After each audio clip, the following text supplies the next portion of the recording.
Simulizi hii inaanza siku ambayo binti mrembo kwa jina la Luna alipewa zawadi ya mdori wa kuuzia bidhaa. Zawadi aliyodhani ni ya kawaida, lakini ajabu ni kwamba zawadi hiyo ilimgharimu maisha yake. Katika soko lenye shughuli nyingi jijini Dar es Salaam, alisimama binti mrembo Luna akiwa na umri wa miaka 20 tu. Yeye aliamini kuwa Dar es Salaam ilikuwa na deni lake la mafanikio. Luna aliacha shule baada ya kifo cha ghafla cha baba yake. Hivyo akachagua kuhangaika mtaani ili aweze kujitunza yeye pamoja na familia yake. Mama yake Luna, yeye alikuwa akifanya biashara ndogo ndogo akiuza mboga za majani mbele ya eneo lao. Lakini alikuwa akisumbuliwa na viungo vinavyouma na kutokuona vizuri. Kila mara Luna angemwahidi mama yake, "Mama, nipe muda kidogo tu, nitabadili maisha yetu, siku moja utapumzika na utafurahia." Luna alikuwa akimiliki duka lake dogo la mawigi huko Kariakoo. Duka lake lilibanwa kati ya duka la mwanamke mmoja auzaye vitambaa, ambaye kila wakati alipiga kelele akiita wateja. Pembeni yake pia palikuwepo mwanamke mwingine muuza viatu ambaye alimfahamu kila mteja kwa jina lake. Tofauti na Luna ambaye yeye aliketi tu ndani duka lake la kawaida akitazama tu watu wakipita. Taratibu alijifunza jinsi wengine walivyofanya, naye akaanza ita wateja, "Shangazi, njoo uone nywele nzuri sana, nyuzi asilia, laini na nyororo." Lakini wateja waliokaribishwa hata wakugeuza vichwa vyao. Wao walivutiwa na maduka makubwa yenye taa za kung'ara, mabango ya Instagram na wasaidizi watatu wenye tabasamu zinazofanana. Kufikia saa 6 mchana, Luna hakuwa kauza hata wigi moja. Hivyo akapanga upya mawigi yake, kisha akapukuta vumbi zilizoanza ganda katika wigi hizo. Hata baadaye akaweka tangazo la kispika nje kana kwamba sauti ndogo inaweza kuvutia mtu. Hata hivyo bado wateja walimpuuza. Lakini ghafla baadaye mwanamke mmoja akaingia dukani. Moyo wa Luna ulirukaruka kwa furaha. Hili wigi bei gani?" Mteja aliuliza kwa upole. "Ni shilingi 28,000 tu. Laini sana, halina kipengele tajiri." Mwanamke yule akasema,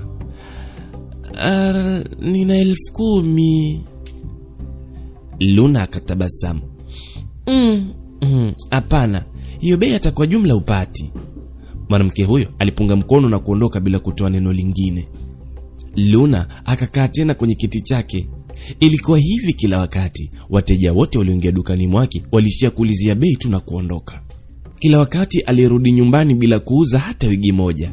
Hapo uchovu na kukata tamaa kukaanza mnyemelea, kwani ni wiki sasa imepita hali hii kimkuta. Lakini jioni moja, Luna akigubikwa na huzuni na wimbi la kukata tamaa, akijiandaa kufunga duka lake, ghafla kuna mwanamke mmoja akazuia mlango wake.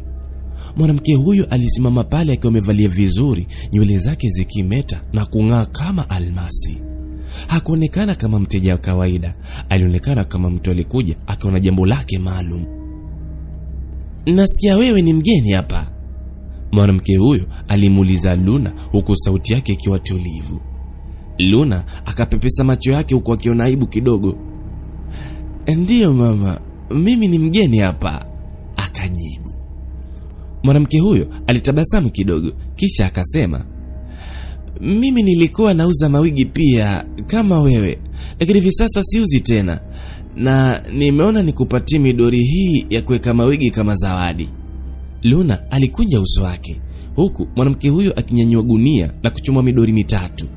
Midori hii haikuwa kama zile plastiki ngumu alizotumia Luna. Midori yake ilikuwa na nyuso laini zenye kumetameta nzuri na macho ambayo yaling'aa kama marumaru. Luna akashtuka.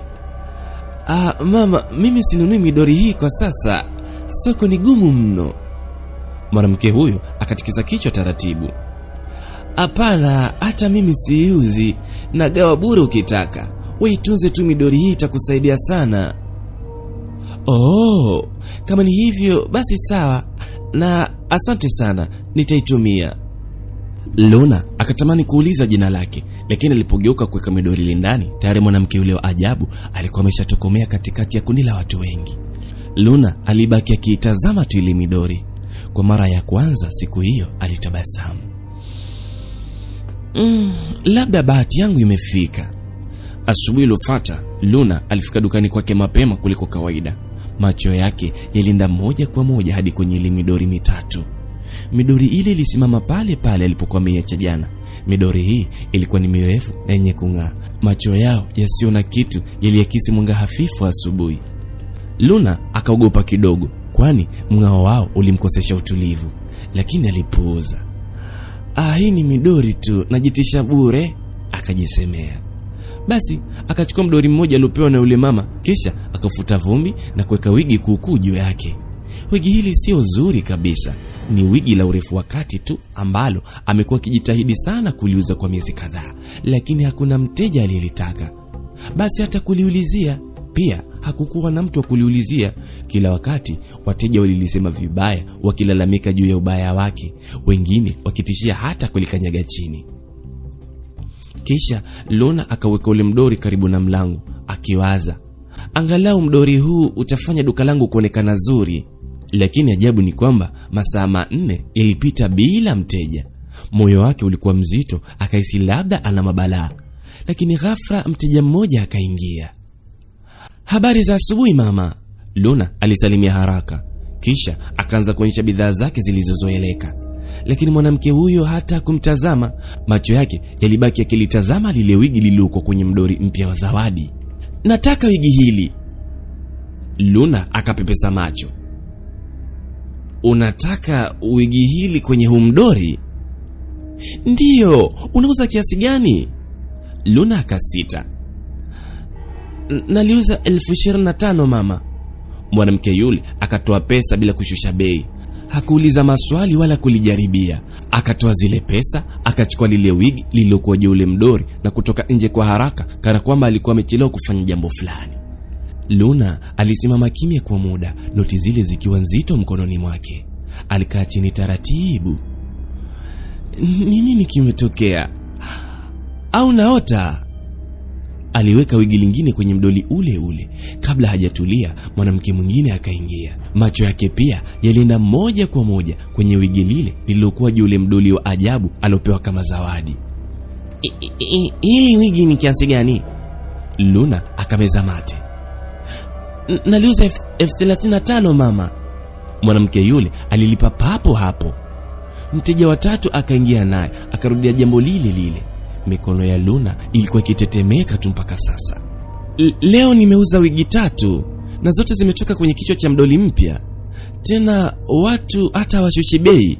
Kwa nini?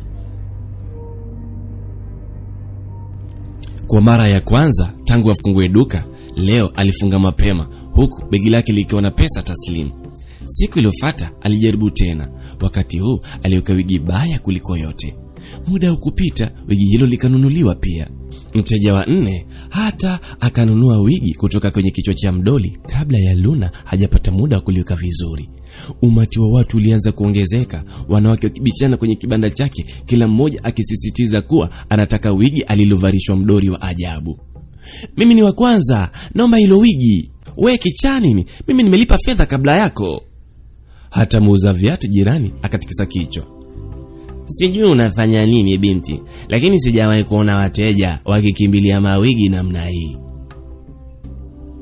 Luna pia hakuelewa nini kilibadilika dukani pake. Alikuwa hajafanya chochote, asijue kuwa wale midori walikuwa wakivuta wateja kama sumaku. Usiku ulipofika, alikaa kwenye kitanda chake akimimina pesa kwenye godoro, akitazama huku mwili wake ukisisimka. Asiamini kama maisha yake yameanza badilika. Pembeni yake mfuko wa nylon uliojaa pesa za mauzo ya siku hiyo ulikaa kama mgeni ambaye hajamzoea. Aligeuka upande wake akiitazama. Nini hasa kimetokea leo? Alijisemea moyoni. Sasa kumbukumbu zake zikarudi kwa wateja, jinsi macho yao yalivyotazama ule mdori aliopewa kama zawadi. Pia walivyotoa pesa kununua wigi bila kushusha bei. Alimfikiria yule mwanamke wa ajabu aliyempa ile midoli. Luna alikumbatia mto wake kwa nguvu zaidi. Je, ni midoli ndo inanipa wateja au ni wakati wangu tu umefika? Luna hakuweza kulala. Kadiri alivyozidi kulirudia tukio hilo, ndivyo hofu na msisimuko vilizidi kupamba moto kifuani mwake. Wiki zilizofuata ziliondoa shaka zote. Kila siku aliweka wigi kwenye ule mdoli. Wateja wengigombania kweli kweli. Wateja walipuuza wigi nyingine zilizo juu ya shelf. Walipuuza hata wigi zenye bei nafuu. Pia wakapuuza wigi zilizotamba kwenye maduka jirani. kila mmoja akitaka wigi zilizoweka kwenye mdoli wa ajabu, kana kwamba wanavutwa na mikono isiyoonekana. Luna alianza kufanya upelelezi wake. Siku moja aliweka wigi kuukuu ambalo hata kichaa singejaribu kulinunua, lakini hata dakika 3 hazikupita lilinunuliwa papo hapo. Siku nyingine aliweka wigi lake la bei ghali zaidi. Alikuwa akihofia kwamba hakuna mtu angeweza kulimudu, lakini mwanamke tajiri alinunua bila kupunguza bei. Luna alicheka peke yake usiku ule. Sauti yake ilisikika katika chumba kidogo. Kwa hiyo ni kweli, huu mdoli wanileta wateja, si ndio? Na sio bahati, sio ujuzi, ni mdoli. Kuanzia wakati huo na kuendelea, kila wakati aliweka wigi za gharama kubwa kwenye mdoli huo na watu wangenunua bila kushusha bei. Pesa ilitiririka kama maji mtoni. Hivi karibuni duka lake liliuza wigi za gharama kubwa ambazo zamani alihisi kama ndoto kuwa nazo. Instagram yake ilimeta na wateja mashuhuri. Baada ya miezi kadhaa, alihama kutoka kwenye chumba kidogo akihamia kwenye ghorofa kubwa. Tena alimchukua mama yake pamoja naye. Alinunua gari nzuri nyekundu akiendesha kwa fahari mtaani. Ni kama ndoto kwake, lakini haya yote yalitokea kweli. Muda mwingine usiku aliketi sebuleni kwake akitazama salio la akaunti yake kwenye simu. Nimepata utajiri bila kumtoa kafara mtu yoyote. Wateja wana furaha, wananilipa, wanapata nywele, wala hakuna madhara. Luna aliamini kuwa hii ni baraka yake tu, na midoli aliyokuwa nayo ilikuwa ni kivutio tu. Lakini utajiri huu haukuja bure bure. Mabadiliko ilianza kutokea pole pole katika maisha ya Luna. Mwanzoni Luna alifikiri labda ni msongo wa mawazo. Dai inaweza kumpa stress za maisha mtu yoyote, alijisemea. Lakini aliposimama mbele ya kioo asubuhi moja na kuona mabaka ya upara aliyokuwa akiongezeka kichwani mwake, mikono yake ilimtetemeka. Aliwahi jivunia nywele zake. Sasa alipochana nywele zake zilianza ng'oka kama nyasi zilizokatwa kwenye udongo mkavu. Ngozi yake ilianza fifia, mabaki meusi yalijitokeza kwenye macho yake pia. Luna alijiuliza ni nini hiki. Alianza kujifunga skafu kila siku nyumbani, kanisani, hata dukani kwake, akivaa minguo mikubwa ya kufunika uso wake. Aliwaambia watu ilikuwa ni mtindo tu, lakini hakuweza kujidanganya. Alinunua mafuta ya bei ghali, krimu zilizoagizwa kutoka nje, hata akachukua wigi ili kuficha kipara chake. Lakini hata afanye nini, mwili wake ulizidi konda tena na tena. Mama yake alikuwa wa kwanza kugundua hili. Binti yangu, unakula vizuri?" aliuliza jioni moja wakati Luna akifunga kitambaa chake kabla ya kulala. "Mama, mimi nakula, nafikiri ni stress tu." "Hapana mwanangu, huonekani vizuri. Pesa anaongezeka lakini unakonda tu. Tatizo ni nini?" Luna alilazimisha tabasamu. "Usijali mama, nitakuwa sawa tu." Lakini kila siku macho ya mama yake yalimtazama Luna kwa muda mrefu. Hakushawishika kabisa. Alikuwa amemwona binti yake akitajirika, ndiyo, lakini pia hakuwa tayari kutazama uzuri wake ukififia, kana kwamba kitu kisichoonekana kilikuwa kikiatafuna maisha yake. Usiku mama alianza maombi akimsihi Mungu amuonyeshe ni nini ambacho kinamsumbua Luna. Majirani ambao hapo awali walihusudu mafanikio ya Luna sasa wakaanza kunong'ona juu ya mabadiliko haya. Alikuwa mzuri hapo awali, nini kilitokea kwenye uso wake? Anajificha chini ya kitambaa kama mjane. Kweli nimeamini pesa sio kila kitu, Luna aliwasikia wakati mwingine. Sasa sauti zao zilikata kuliko visu, lakini aliendelea kujikaza tu. Angefanya nini? Usiku mmoja akiwa amezidiwa na woga, Luna akaamua kuitupa ile midori. Akahisi hiyo ndio imletea shida. Basi alibeba midoli hiyo hadi kwenye uchochoro wenye giza, kisha akaitupa kando ya lundo la takataka nyingi na kuifunika kwa nailoni nyeusi. Mikono yake ilitetemeka akiondoka huku akinong'ona, "Bora nimeitupa, hii ndio itakuwa inaletea shida." Siku iliyofuata alipoingia kwenye duka lake alishangaa sana, kwani alikuta ile midoli ikiwa imesimama kwenye kona ya duka lake, tena ikiwa inang'aa bila uchafu wala nini. Ajabu, hata wigi lililokuwa juu ya kichwa chake lilirudi pia. Luna aliganda kwa mshangao, uoga ukamjaa, pumzi ikamshika kooni, macho yenye kung'aa ya mdori yaling'aa kwenye mwanga wa asubuhi. Jioni moja mama yake hakuweza tena kunyamaza. Luna alipokuwa akijiandaa kulala akirekebisha skafu yake, mama yake aliivua ghafla. Luna akashtuka. Mama!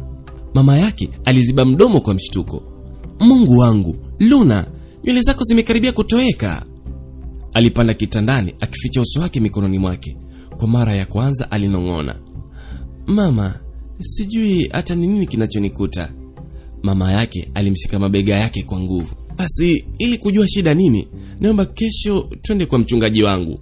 Luna akataka kupinga, lakini alikuwa dhaifu sana. Amekonda kweli kweli. Alitikia kwa kichwa tu. Basi siku iliyofuata wakaenda kwenye ofisi ndogo ya mchungaji. Harufu ya mafuta ya upako ilikuwa nzito. Mchungaji mzee mwenye macho ya huruma alimsikiliza mama Luna alipokuwa akielezea utajiri wa ghafla wa binti yake na kukonda kwake kwa ghafla. Alipomaliza, mchungaji akamgeukia Luna. Binti yangu, niambie jinsi duka lako lilivyobadilika.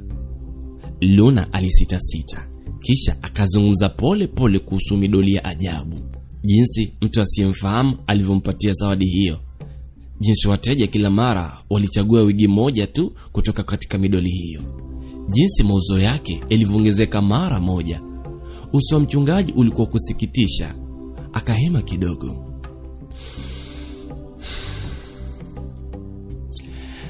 Hii sio baraka.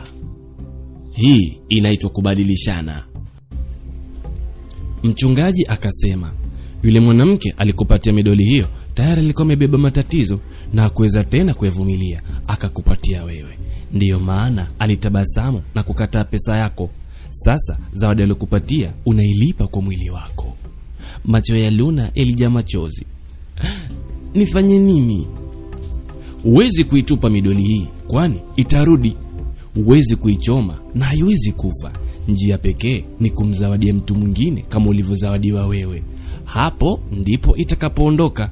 Luna akatikisa kichwa kwa nguvu. Ninawezaje kumpatia mtu mwingine mateso haya? Najua mimi ninapitia mateso kiasi gani. Siwezi kuharibu maisha ya mtu mwingine. Mchungaji akainama mbele yake kwa upole. Basi jiandae, kwa sababu utajiri unaokuja bila jasho siku zote utachukua malipo yake kwa njia moja au nyingine. Luna alikaa ameganda, machozi yakimdondoka kimya kimya. Mamake alimshika mkono akiomba dua, lakini hata yeye alijua anapigana na kitu kikubwa kuliko wao wenyewe. Sasa Luna aliamua kubaki nyumbani tena na tena baada tu ya kumtembelea mchungaji. Lakini maneno ya mchungaji yalizidi kujirudia kichwani mwake kila siku. Njia pekee ni kumpa mtu mwingine zawadi hii, kama vile ulivyopatiwa wewe. Luna alilala kitandani bila utulivu, akitazama feni ya dari inayozunguka polepole. Mwili wake ulichoka kweli kweli na nywele zake zilifunikwa na mitandio hata ndani ya nyumba. Mapigo yake ya moyo yalidunda kwa kasi kila alipofikiria juu ya ile midoli ilikuwa kimsubiri dukani kwake. Ninawezaje kumpa mtu kitu hiki? Nani atachukua midoli hii? Nani anastahili mateso ya aina hii? Luna alijaribu kuposti mtandaoni kuwa anagawa bure midoli ya biashara kwa wafanya biashara wapya wa mawigi, lakini hakuna aliyekuja, hakuna hata aliyeuliza. Kisha aliwaita baadhi ya wafanyakazi wenzake Kariakoo. Jamani, ninabadilisha mtindo wa duka langu, hivyo kama hakuna yote anayetaka midoli hii basi atapata bure. Wakacheka. Luna, hakuna mtu anayetumia aina hiyo ya zamani tena. Ihifadhi tu shoga yangu. Kila jaribio lilifanya Luna lilishindikana. Ilikuwa kana kwamba midoli walikuwa wameumbwa kwa ajili yake tu. Sasa wakati huu hata Luna hakuwa anaenda dukani, hivyo msaidizi wake alikuwa akiuza dukani peke yake. Mwanzoni alifanya kazi kama kawaida, lakini alipoona bosi wake ameacha kuja dukani, naye akaanza pumzika. Lakini hakupumzika hivi hivi, bali alichukua mawigi machache na kuyapeleka nyumbani, halafu angeyarudisha. Luna hakugundua hili, kwani hakuwa anaenda dukani. Kisha akachukua vitu vidogo zaidi kama brashi na urembo kiasi. Hata hivyo, Luna hakumuuliza kamwe. Mfanyakazi wake Luna akawa na ujasiri mkubwa. Kila wiki alibeba kitu cha ziada, katoni ya wigi, pesa kutokana na mauzo, na kisha alianza kujiona tofauti. Si tu kama mfanyabiashara, lakini kama mtu ambaye angeweza kumiliki biashara yake mwenyewe ikiwa alikuwa na akili ya kutosha kumwibia Luna. Marafiki zake walimtania sokoni. Siku hizo umeanza kudamshi. Hivi una uhakika kuwa duka bado ni mali ya Luna au ni lako? Msaidizi wa Luna alitabasamu, akawa na mipango yake kichwani. Luna aliona mabadiliko. Mfanyakazi wake hakutoa hesabu tena kama alivyokuwa akitoa mwanzo. Siku kadhaa Luna alipouliza kuhusu mauzo, majibu hayakuwa ya wazi. Siku nyingine hakupokea simu, akisema alikuwa na shughuli nyingi sana kwa wateja.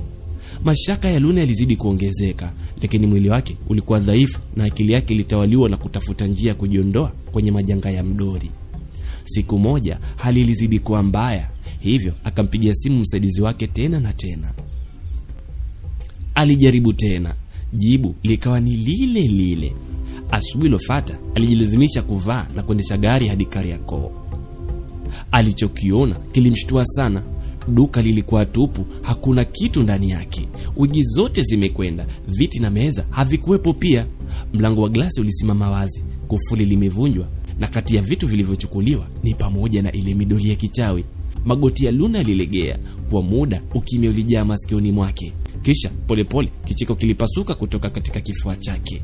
Sio kicheko kidogo, alicheka mpaka tumbo lilimuuma na machozi yalimtoka. Wafanyabiashara wengine waliingia ndani haraka. Luna, nini kimetokea? Wezi? Nani alisafisha duka lako hivi? Piga simu polisi sasa. Lakini Luna alicheka zaidi. Hakuna alielewa kwa nini Luna alicheka namna hii. Kwani Luna alijua mzigo wa mateso umemwacha. Sio kwa sababu alipata mtu wa kumpa zawadi, lakini kwa sababu laana ilikuwa imebebwa na msaidizi wake kwa tamaa zake binafsi. Luna alisimama kati ya duka lake tupu, akicheka kama mtu ambaye hatimaye alikuwa ameachiliwa. Wanawake wa sokoni walinong'ona nyuma yake, wakidhani huzuni ilikuwa imemtia wazimu, lakini kwa Luna ilikuwa nafuu. Kwa miezi kadhaa alikuwa amebeba uzito ambao hangeweza kumpatia mtu yoyote, akitazama mwili wake ukikonda huku akaunti yake ikiongezeka. Sasa akiona rafu zilizo wazi, wigi zilizokosekana, midori iliyotoweka imekwenda, alihisi wepesi kuliko alivyokuwa kwa muda mrefu. Jioni hiyo aliporudi nyumbani, mama yake alikuwa akimngoja kwa wasiwasi. Luna, nini kimetokea? Nimesikia duka lako limeibiwa. Luna alianguka mikononi mwa mama yake, akiendelea kutabasamu kupitia machozi yake. Mama, wacha wachukue, mimi niko huru sasa.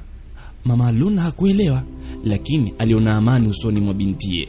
Na kwa mara ya kwanza baada ya miezi kadhaa, Luna alilala bila uoga. Luna alianza kukubali maisha yake mapya. Alijifunga kitambaa chake, akatembea polepole, akaishi kwa utulivu. Pesa zingeisha siku moja, lakini angalau laana ilikuwa imeondoka. Katika mji mwingine, yule msaidizi alifungua duka kubwa sana na akapanga wigi zake vizuri kwenye rafu zilizong'aa. Duka lake jipya lilipendeza sana. Katika kona moja aliuweka ule mdoli mmoja wa kichawi, asijui kuwa mdoli huu ulikuwa na laana za kale. Sasa ni wakati wa biashara kamili, alinong'ona. Hakujua kwamba alikuwa amebeba laana maishani mwake. Funzo: sio kila mkono uliofunguliwa ni mzuri kwako, na sio kila zawadi ni nzuri kwako pia. Mdoli wa Luna ulimletea utajiri wa haraka, lakini nyuma utajiri huu kulikuwa na mzigo unaomaliza ujana na uzuri wake pole pole. Alijua hili akiwa amechelewa sana. Wakati maisha yanakupa jambo ambalo linaonekana kuwa rahisi sana, lihoji. Unapoona mafanikio yasiyo kawaida, kuwa mwangalifu yanaelekea wapi, kwa sababu fursa fulani si milango bali ni mitego, na huenda bei unayolipa ikawa kubwa zaidi kuliko utajiri unaopata. Huu ndio unakuwa mwisho wa simulizi tamu sana. Niambie umejifunza nini na unasikiliza story hii ukiwa wapi? Asante.